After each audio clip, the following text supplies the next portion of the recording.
ज्ञान the treasure में आपका स्वागत है। और हम आपको बताएंगे महादेव शिव का शरव अवतार के बारे में। शरव अवतार और भगवान नरसिंह का जबरदस्त युद्ध हुआ था। शरव मतलब शिव अवतार। शरव अवतार भगवान शिव के अवतार थे और इनका आधा शरीर जो था सिंह का था। वे दो पंख, चोंच, सहस्त्र भुजा, शीश पर जटा, मस्तक पर चंद्र से युक्त थे। भयंकर दांत और नख ही उनके अस्त्र शस्त्र थे। शिव पुराण में इनकी कथा का उल्लेख मिलता है। अब हम आपको बताते हैं कि इनका अवतार सर्व अवतार क्यों हुआ था। सर्व अवतार को जानने के लिए हमें नरसिंह अवतार के बारे में भी जानना पड़ेगा। भगवान विष्णु के वराह अवतार द्वारा अपने भाई हिरण्याक्ष के वध के पश्चात उनके जो छोटे भाई थे हिरण्यकश्यप, उनके अत्याचार काफी बढ़ गए थे। सारी सृष्टि उनके अत्याचार से त्राही त्राही कर रही थी। जहां एक और हिरण्यकश्यप पूरे संसार से धर्म का नाश करने पर तुला हुआ था, वहीं उसका जो अपना पुत्र था वो भगवान विष्णु का भक्त था, उनकी भक्ति में लीन रहता था और सबसे बड़ी बात है दूसरों को अपना फॉलोअर बना रहा था। हिरण्यकश्यप जब किसी भी तरह से प्रहलाद को नहीं समझा सका, जब उसे कंट्रोल नहीं कर पाया, तो उसने कई बार उसे मरवाने की कोशिश की, परंतु हर बार भगवान विष्णु की वजह से वो असफल रहा।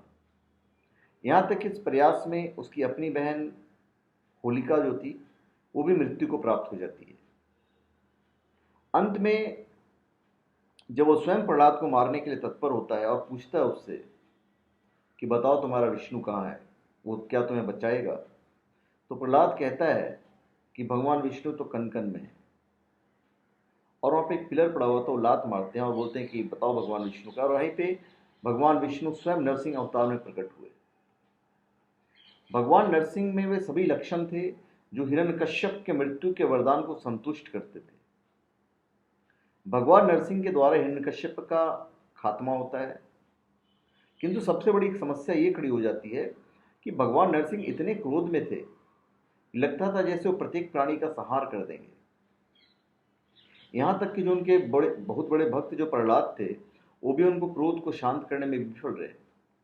अभी सारे देवी देवता भयभीत हो जाते हैं और सब लोग भगवान ब्रह्मा की शरण में जाते हैं। परमपिता ब्रह्मा उन्हें लेकर भगवान विष्णु के पास जाते हैं, उनसे प्रार्थना करते हैं कि वे अपने अवतार को शांत करें, अपने अवतार के क्रोध को शांत करें। किंतु भगवान विष्णु ऐसा करने में असमर्थता जताते हैं। भगवान विष्णु ने सबको भगवान शंकर के पास चलने की सलाह दी।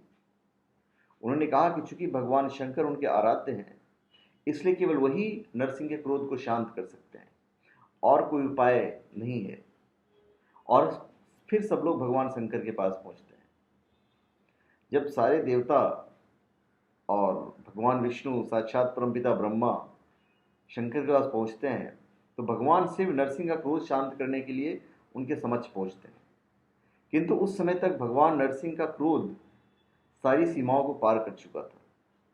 साक्षात भगवान शंकर को सामने देखकर भी उनका क्रोध शांत नहीं हुआ, बल्कि हुआ ये कि वो स्वयं भगवान शंकर पर आक्रमण के लिए जड़ दौड़े, युद्ध करने के लिए तैयार हो गए।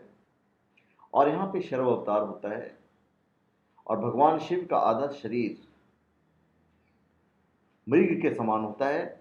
ये कहीं कहीं ऐसा उल्लेख है, और कहीं कहीं उल्लेख है कि उनका जो आधा शरीर है वो हस्त के समान हो जाता है, तथा आधा शरीर शरभ पक्षी, अभी ग्रंथों में वर्णित 6 पैरों वाला जानवर जो शेर से भी अधिक शक्तिशाली था, वो था शरभ पक्षी, जिसके पंख वगैरह सभी थे, दांत थे।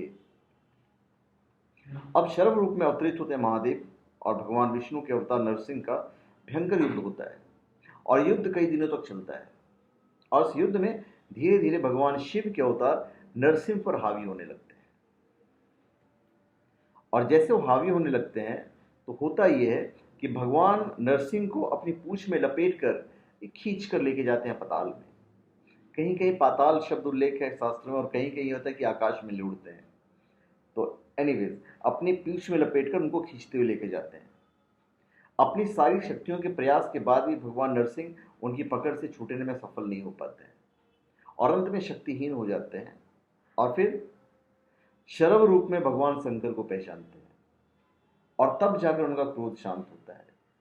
इसे देखकर भगवान ब्रह्मा, भगवान विष्णु सब खुश होते हैं। उनके आग्रह पर सर्वरूपी भगवान शंकर उनको मुक्त कर देते हैं।